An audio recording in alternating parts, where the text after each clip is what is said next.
Welcome to Sarder TV, an idea-sharing platform founded by Russell Sarder, who's an author, investor, and the CEO of Netcom Learning. We're excited to have Melissa Daimler join us today. Melissa is the Chief Learning Officer of Udemy, and she's also the author of a new book called Reculturing, and she's here to tell us more. Melissa, thank you so much for joining us today. It's great to have you here. Thanks for having me. I'm excited to talk with you. Me too. So you're currently Chief Learning Officer at Udemy. Tell us a little bit about your background and your experience and how you got to where you are today. So that's always a big question to answer, and I always like to answer it when I think about themes that have really been there for me my whole career. And one of those themes is around systems thinking. So how do all of the parts now in an organization come together? And just a quick story. I grew up in Madison, Wisconsin, and many Saturdays I was sailing in the lake with my father. And I didn't know it at the time, but he was teaching me systems thinking, because when I would look up at the sail, he would then remind me I had to also look at the wind and look at where I was steering and was my crew doing okay, which was my sister at the time. And so all of these pieces were working together to be on a good tack, to be on a good sail to wherever we were going. And so I have always loved looking at whole systems and how all the parts work together. And then within systems thinking, also looking at what are some of those issues underneath the presenting issue? So we may not even see exactly what's in front of us, but we can kind of have indicators of what's going to happen. So the theme of systems has always been there. How that started showing up for me in my career around kind of learning and culture is I've always believed that when we talk about individual development, we have to talk about it in the context of the organization. So as we're developing employees, how are we also scaling and developing the organization? As we're growing as an organization, how do we leverage those opportunities to develop our employees?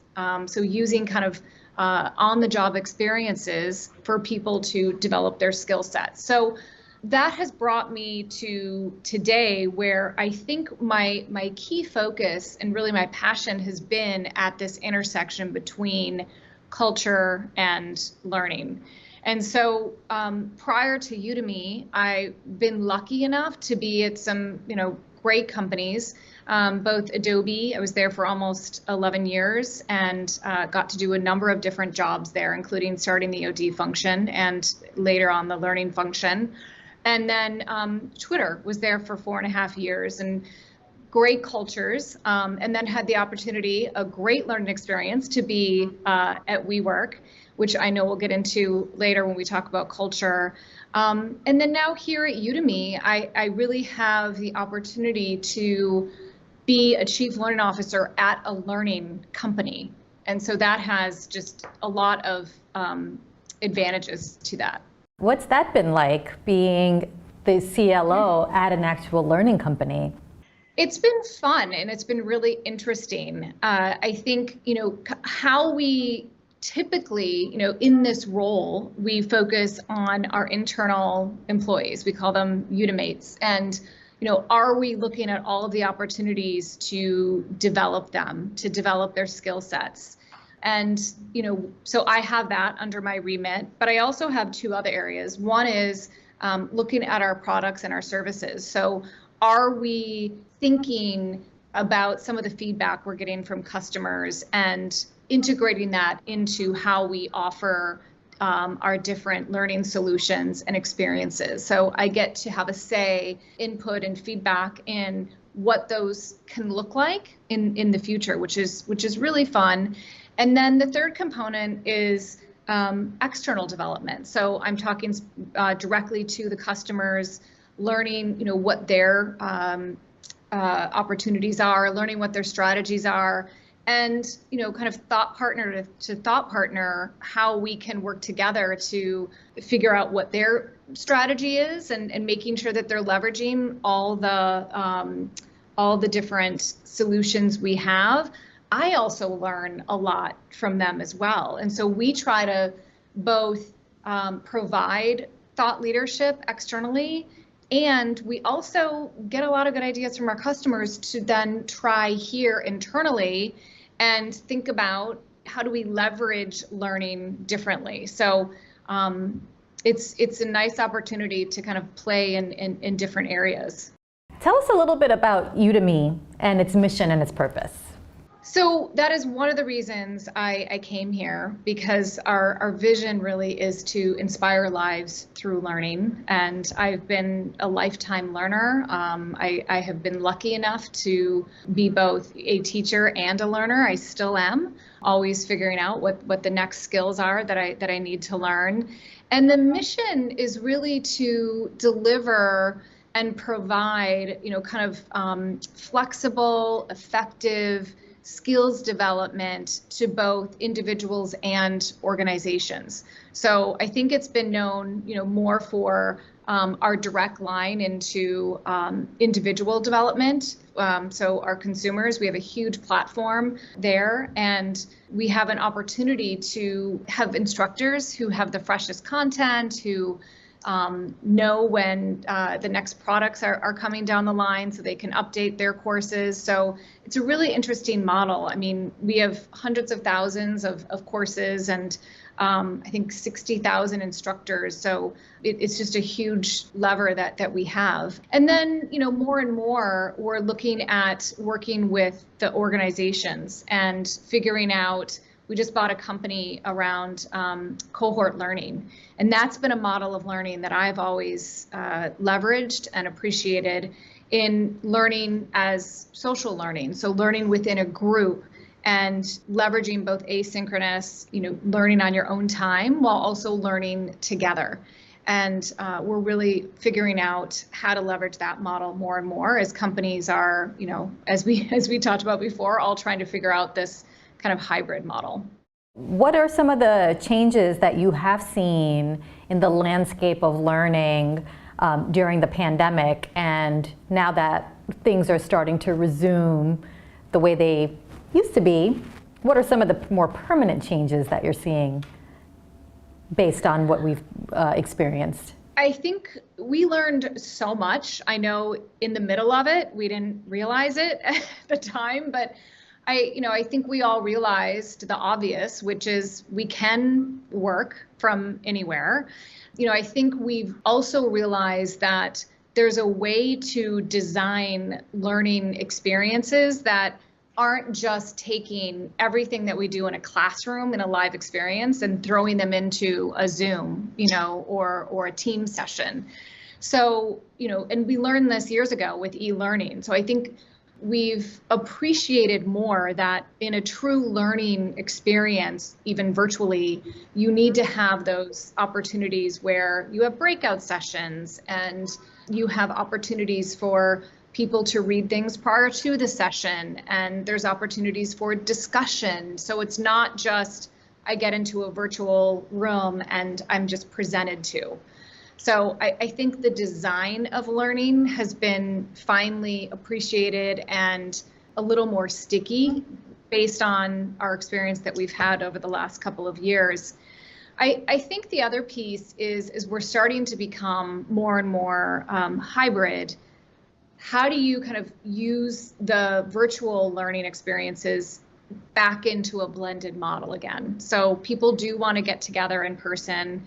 So how do you make sure that you're leveraging those in-person experiences differently and in a way that you can't necessarily do virtually, or it's easier to do in person? So I just think learning design has become much more intentional, and we've all been, on that steep learning curve now in making sure we're designing based on the medium we're in and the modality that we want to leverage. So what are some of the key findings or some of the learnings that have come out of this in terms of what some of the best sort of learning designs are for these different models or these different situations, whether it's hybrid or blended or in person.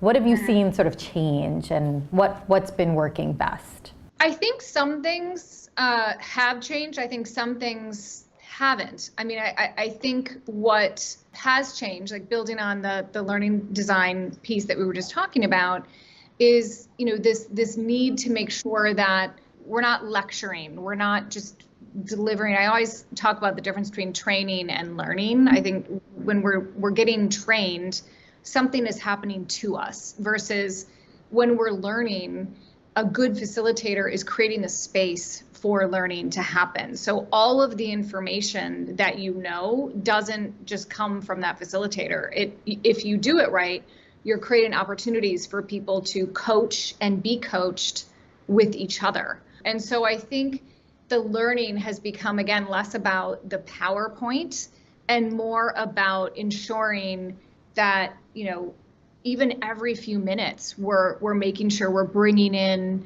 the participants, and we're calling on different people just like we would in person, and we're kind of shaking it up, if you will, on asking different questions. So I think you're always trying to figure out what are the ways that we can create this experience versus, again, what are the things that I just want to share out to participants? That's a very different way of learning.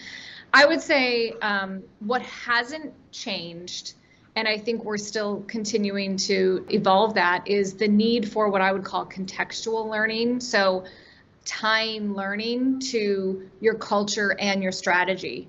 So being really clear about, what are those values and behaviors that we have? How do we want people to work together? And then once we define that, so if for instance, one of the behaviors is, we want people to communicate effectively, then what are we doing as an organization to help people communicate more effectively? What does that look like? Is that asking questions? Is that being clear about your message? Is it storytelling? And so tying, kind of the how you work, if you will, to the skills you want to develop, I think is really important. And then even with your strategy, so as we're, even at Udemy, we're at 1,200 people now, we're a public company, we're growing fast. We're at an inflection point in figuring out how to continue to grow and keep that momentum, while also making sure that we continue to be innovative as that, kind of startup company that we were just a couple of years ago. So, if that's the case, how do we then help people learn skills and develop skills to think of different ideas? How do we come up? We're looking at now, what is the framework for a new business case? If somebody does have an idea, is there a way that we can provide a framework for people to share that idea, so that we don't just have like a million ideas out there, being thrown at a wall, but there's a systematic approach. So this goes back to kind of, the systems thinking piece. There's all of these parts of the organization that we say are important, that needs to be tied to then, how we develop our employees. There's a lot of different parts to it, and bringing that all together in a meaningful way that does tie, like you say, to the strategy and the culture, but that's captured and it is also captured in a way that's consumable. I think that's also challenging. Yes, for sure. I do think, one of the roles of a learning expert and organizational development expert is curator. So really figuring out, of all the, thousands of competencies or skills out there, what are the 2 or 3 that we think we need to focus on right now? It may be different next year, but that's what's important. And we actually just did this exercise here when we were figuring out our leadership development learning experience. And so we really wanted it to be 3 primary areas, and we ended up with strategy, accountability, and influence. And of course, there's subsets, there's skills kind of underneath that. So you can always cheat a little bit there, but we're also overwhelmed with so much content and articles and research and Twitter and everything that's coming at us, that it's very important to, as you said, get clear on, what are the top priorities from a strategic perspective, and then, what are those specific behaviors and skills that we want to reinforce in different ways across the organization. Yeah. So what are some of the ways that you measure the success of your learning programs? We've been talking about measurement my entire career. I think it's hard. I think the typical metric has always been, just number of hours, participation, which we don't necessarily love. I think it's an indicator, but it's not an ideal measurement.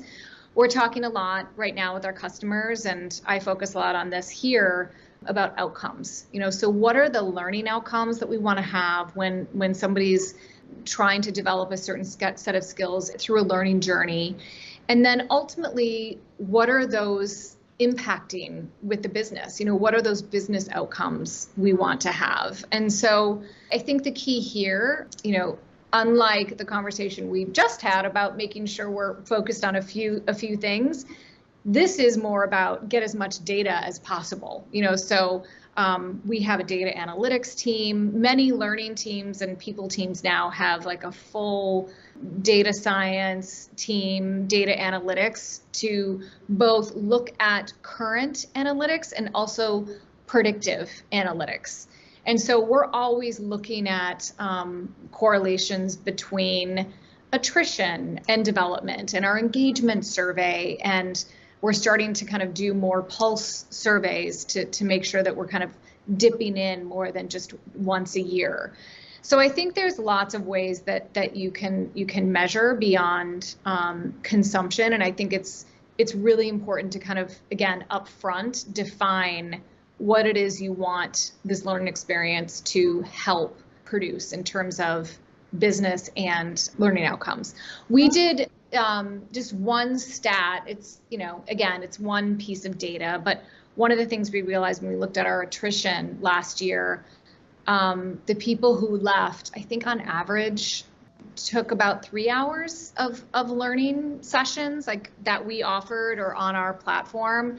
And compared to the rest of the employees that are still with us, is twice as much. So 6 hours on average. So again, not the best metric, but there's a lot of different data points that we can leverage to, figure out some good correlations and help us predict how to be more proactive in providing employees with what they want.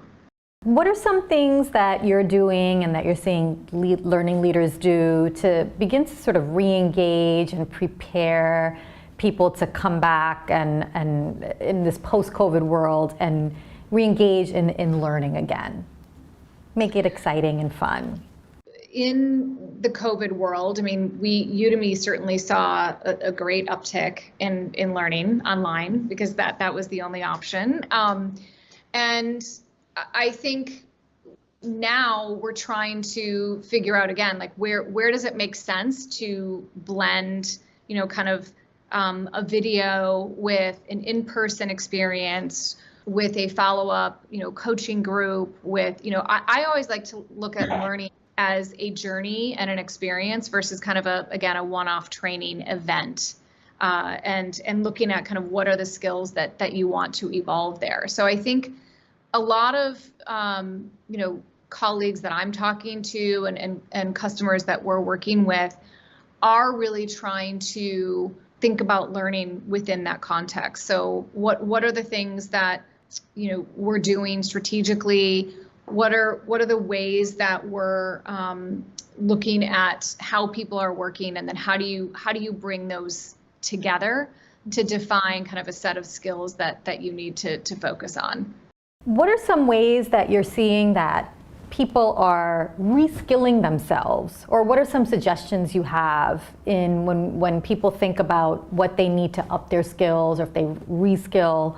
What are some of the things that we should be thinking about when we make those decisions about where we need to like up the ante in a certain area? I mean, this is where I think it's a really good conversation, between a manager and an employee around what are the skills the employee needs from an organizational level. So what are recommended skills just based on, again, what we need and what we expect from employees. So there's that consistency again. And then there's what does the employee want to develop? And so hopefully those connect. Hopefully those are similar, but they may not be. But I think it's important to talk about both of those areas. I also think it's really important to make sure that when you're identifying a skills area that where you want to develop, that you share it. So not just with your manager, but with your colleagues, with your team. And have it gives them a very good entry in to giving you feedback that may have been a little more daunting had they not known you were working on that. And I'll give you a quick example. When I was at Twitter, one of our kind of behaviors that we had tied to our values was around prioritizing effectively. And I had been given feedback that I didn't necessarily prioritize well because anything that came to our team, I said yes to. And it just got to a point where, we just didn't have enough people on our team to be able to deal with all of the requests that were coming in, as well as things that we already had on our plate to do every year. And so we had to get better. I had to get better about understanding what the needs were and what those priorities were.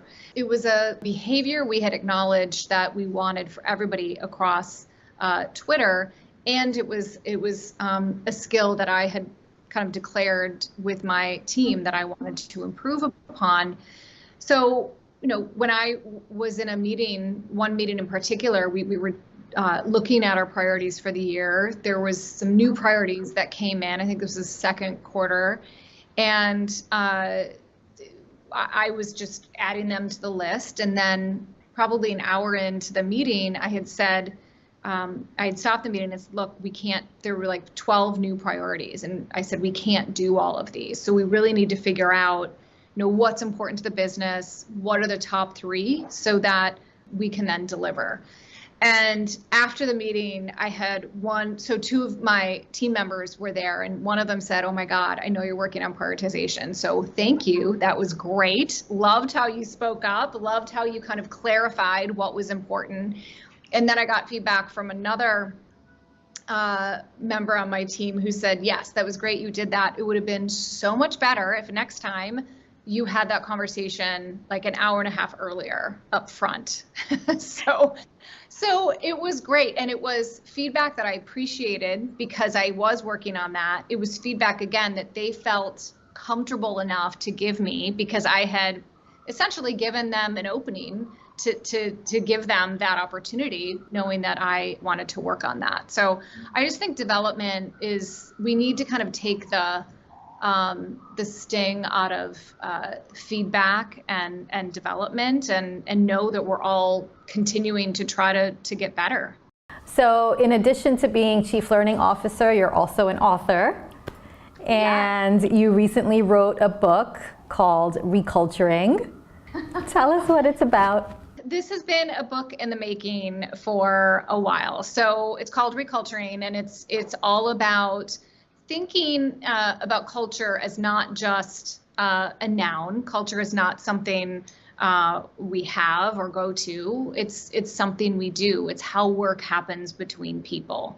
And there were 3 reasons that kind of came to a head for me as to why I wanted to write this book. One was, again, having the systems thinking approach throughout my career. I was always looking at culture again as part of that system, and just I feel like I've read every book, every article, every research paper out there on culture, and it just never felt like we were getting a clear definition of what it is and how to implement it. It was vague, it was nebulous. So I was really challenged by that. And then two, I was also really eager to find business cases or opportunities where practitioners, people who were actually on the front lines, living it, talking about culture and talking about values.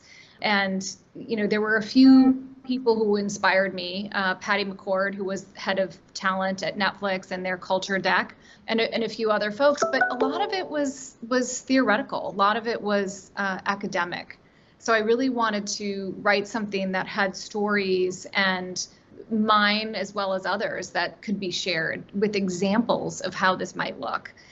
And then third, I think I have been so lucky to be working at companies that have had amazing cultures and amazing leaders, and then also had the opportunity to work at WeWork, which, as we all know, had some opportunities to be more effective in building a healthy culture. And I just was really passionate about ensuring that, we understand what the cost is when healthy cultures become toxic.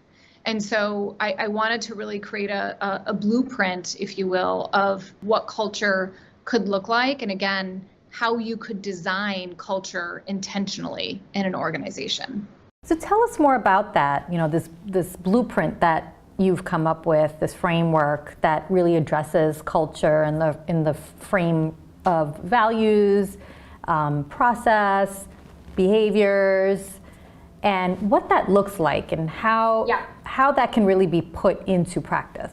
In 2018, after I did a lot of reflection, post WeWork, I wrote an article for HBR, Why Great Employees Leave Great Cultures, and framed culture as three things. It's really more than values. It's behaviors, processes, and practices.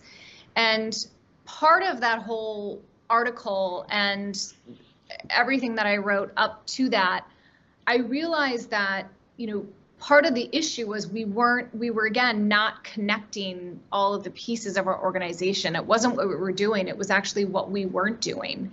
We weren't connecting the behaviors to the processes. We weren't connecting, kind of our practices around meeting and communicating to also what we value and the behaviors. We weren't connecting culture to strategy. So I had this kind of aha moment and wrote this article that resonated with a lot of people. I got a lot of feedback, a lot of validation that this was something that was really struck a chord with them in terms of how they could use culture.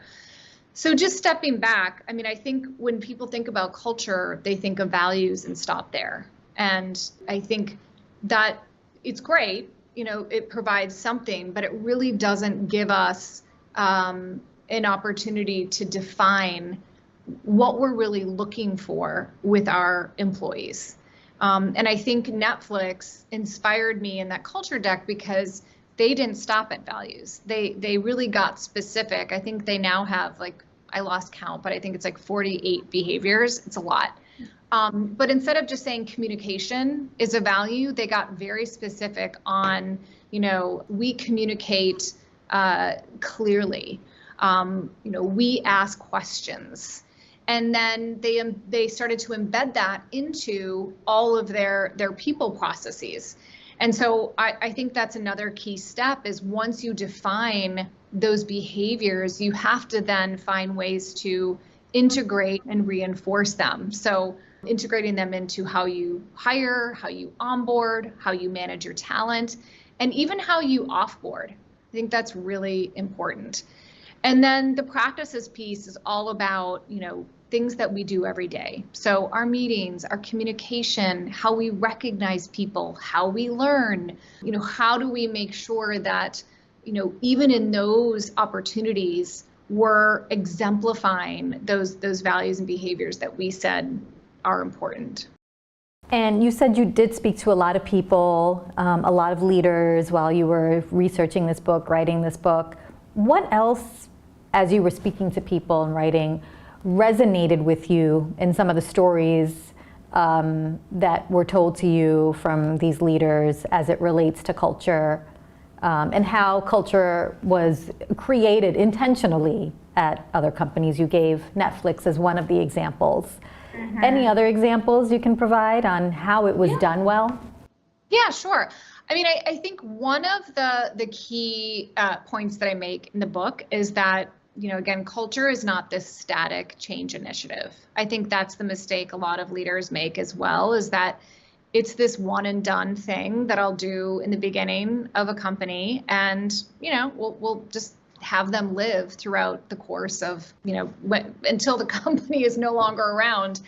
Versus, I think culture is something that we should actively be looking at all the time, just like we're looking at strategy. So the companies that, I talked to Pixar, I talked to Intuit, I talked to small startups as well, who were kind of designing, their values and behaviors right at the start. And I think, I even talk about my own experience at Adobe and Twitter, and Adobe is a great example because, the time that I was there, we evolved our values and behaviors 3 times. So we had values from when the founders were there. Bruce Chizen was the CEO post the founders, which is, a big change point in a company. And then we iterated on those again to have them be more specific and have behavioral statements when we were looking at moving more into software as a service and getting bigger and bigger as a company. So there were 3 distinct times as that company was going from 3,000 employees to almost 11,000 when I left, that we continued to review, are these still values that exemplify both who we are today and who we want to become? And then getting really clear on what those would look like as behaviors every day. So there's stories in there about, companies like that, larger companies who continue to renew and look at their behaviors. And then there's stories of startups who are just starting to, again, design them newly. How does culture translate into the employee experience? And what makes people want to stay at a company and want to leave when it comes to culture?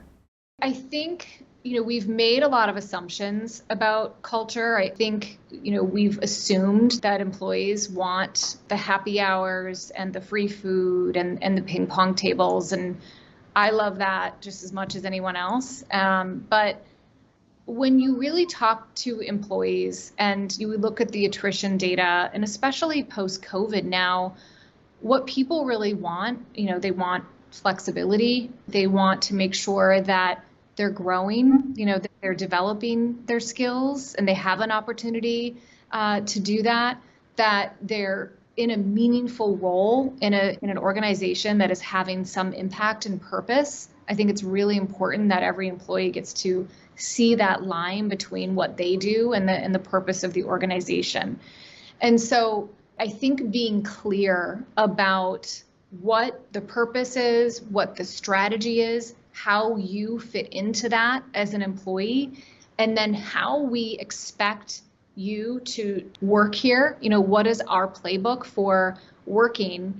And, in doing that, giving you opportunities to then get recognized, promoted, all of the things that all of us want in a company. Those are the things that employees are really craving. I know I've experienced, and I know many employees on my teams at other companies who, have been in amazing companies with just everything that you could want, laundry service on site and slides in the lobby and, a lot of fun activities, but they weren't really, the strategy kept changing, or they weren't really clear on the purpose, or they kept not getting promoted because it wasn't clear how they were supposed to lead there. The ball kept moving. So I just think those are the important things that employees want over, beer and ping pong tables. What are some other common factors that you've seen at companies that kind of are getting it right or that have got it right?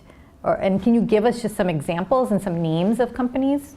I think in terms of culture and strategy and purpose, it's really important as you're continuing to look at all of those pieces that it's co-created, that they're, especially with culture and your values and behaviors, that the leadership team, first of all, buys in on what we're even talking about here. So this is not just a values exercise that we're just gonna, write and put on our website. So being really clear on, what it is we're doing, how we're going to leverage these behaviors, how they're gonna show up. So are you as a leader, willing to these behaviors? Because,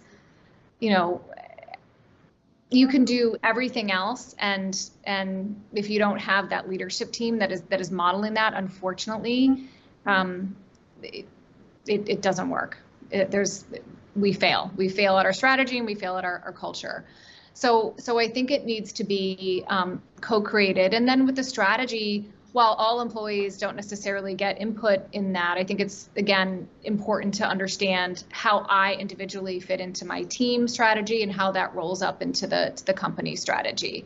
I think companies that have done that well, I've already mentioned Adobe. I think Twitter did that pretty well when we were there. I think we also did a good job in learning, what wasn't working. I think at some point we were not as clear about what our, kind of mission was. Are we a publication company? Are we a social media company? And it was confusing to employees. And so once we got clarity and we brought people along on, kind of what this company is and their role in it and what we expected, that definitely was a shift kind of in how employees were showing up.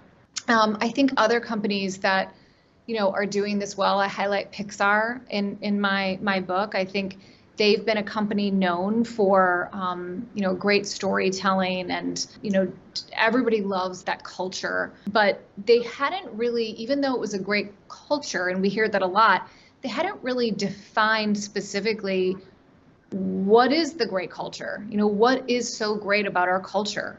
Because more and more people, even through COVID, we're starting to join the company.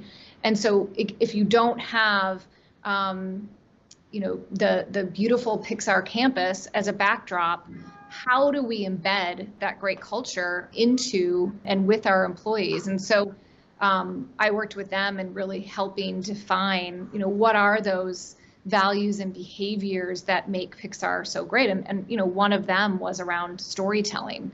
And what that looks like at the company and how people can take the opportunity to tell more stories. So I think that's a great example. They have a great leadership there.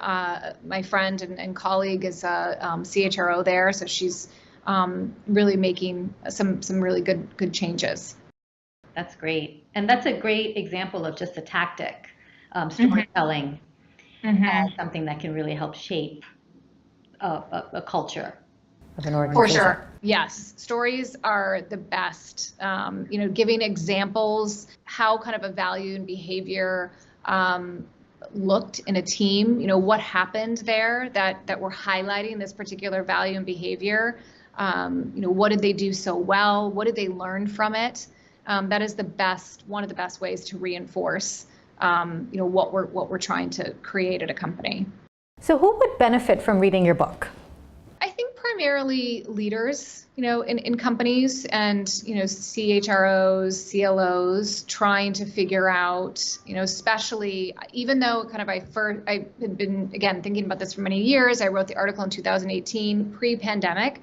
I think it's even more relevant today, now that we don't have the opportunity to go to an office and go to, I think, what we used to define as culture. I think leaders could benefit a lot from reading this. And, this is where I think your publisher kind of closes their ears. But I do think it's also for employees. They like you to be very focused on just one audience. But I think from an employee standpoint, it's good to just get some context on, what should I be looking for? How can I, as an employee, contribute to the culture and the strategy? And how do I, what are some of the questions I could ask if I'm not so clear about what I should be doing or how I can grow?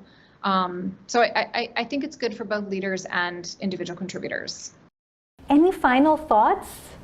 I'm just really excited about the book. I think it's, again, such a great opportunity just to share kind of my learnings over my now 25-year career, as well as, some great examples of companies who, nobody's perfect. They're great examples, but they're also learning. And so I put that in my book as well, that these are not just stories of greatness. There are stories in there of areas where we didn't always get it right, or when we saw there was a point where we needed to pause and maybe think differently again about our strategy or our culture. So I think it's important when sharing books like this to highlight both good examples and opportunities to grow and learn. So I'm excited to get it out in the world and hear what people think. I think it's a great learning and a great guide for learning leaders and for employees, like you said. So thank you so much. Thanks so much for joining us. This was great. Thank you. This was fun. And we'll see you next time on Sarder TV.